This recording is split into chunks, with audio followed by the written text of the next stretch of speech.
Alors une fois n'est pas coutume, je voulais commencer par une citation d'un physicien, prix Nobel, qui s'appelle Niels Bohr et qui, en 1962, a dit la chose suivante.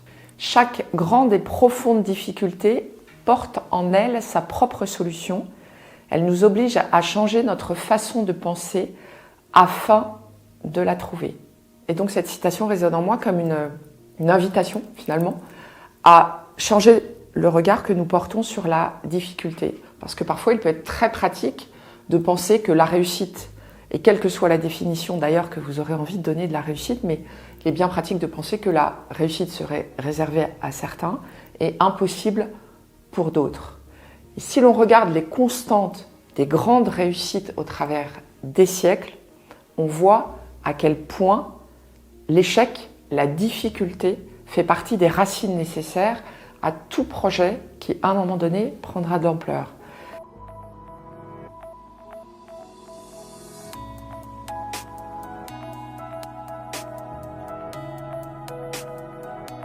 Et juste rappeler cet exemple de Thomas Edison, qui lorsqu'il a lancé et décidé de lancer l'ampoule électrique, a dû faire face à 10 000 échecs.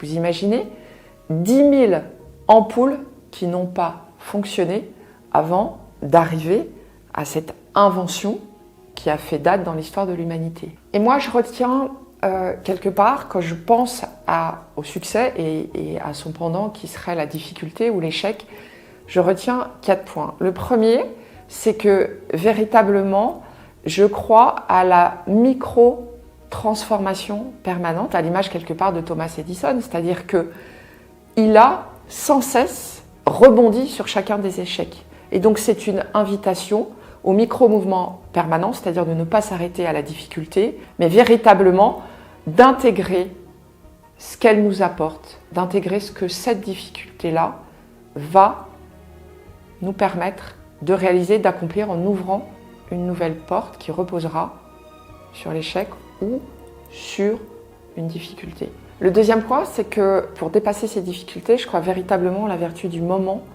présent, c'est-à-dire à cette capacité que nous avons, lorsque nous sommes déterminés, que nous avons d'être extrêmement focus et surtout de ne pas se laisser embarquer par les peurs par anticipation. Les peurs par anticipation, c'est quoi? C'est le fait de projeter mentalement des réalités qui peut-être ne verront jamais le jour dans le futur. Donc, soyez focus, soyez dans le moment présent et vous verrez à quel point vous trouverez les moyens de dépasser ces difficultés. Troisième point, apprendre à miser sur l'action plutôt que sur la perfection. Notre ego, à un moment donné, trouve toujours un moyen de reprendre le devant de la scène et de nous laisser penser que nous devrions être parfaits. Il n'en est rien. De toute façon, le concept de perfection n'existe pas quelque part. Et surtout, c'est dans l'action que vous allez trouver les réponses. C'est dans l'action que vous trouverez les moyens de sortir d'un imaginaire qui trop souvent vous mettra dans l'impasse. Quatrième point, quelque part, d'honorer cette compétence que nous avons de rebondir après chaque échec, après chaque difficulté. Nous avons intrinsèquement la possibilité de ne pas nous laisser miner par une difficulté. Et plus rapidement vous allez décider de dire stop, plus rapidement vous allez trouver les moyens de vous orienter vers de nouvelles solutions. Et ce qui est très important à ce moment-là, c'est de tout de suite décider de ne pas endosser la position de victime. Victime de la vie est trop dure, victime de mauvais comportements des autres, victime de la source, de l'explication de cette difficulté. Donc vous êtes aux manettes, vous êtes totalement aux manettes de votre vie. Donc ne vous laissez pas embarquer dans cette réalité qu'on a déjà eu l'occasion de décrire dans cette vidéo autour du triangle de Karpman. Ne soyez pas victime des situations de difficulté que vous rencontrez. Vous avez le pouvoir, vous avez la main d'agir. Peut-être en guise de conclusion, je voulais partager avec vous 2 citations. La première, qui est une citation de Napoleon Hill, qui a passé toute sa vie à étudier les grands succès et les dénominateurs communs des grands succès d'entrepreneurs du début du XXe siècle. Et Napoléon Hill dit la chose suivante. Souvent, l'échec, comme s'il voulait nous jouer un bon tour, ne fait que masquer une réussite plus proche qu'on ne le pense. Tout échec porte les germes de la réussite. Donc, une invitation à accepter que la difficulté, que l'échec fait partie du chemin. Et promis, dernière citation, une citation de Soichiro Honda, qui dit la chose suivante, et qui va faire écho à mon propos dans cette vidéo. Beaucoup rêvent de succès.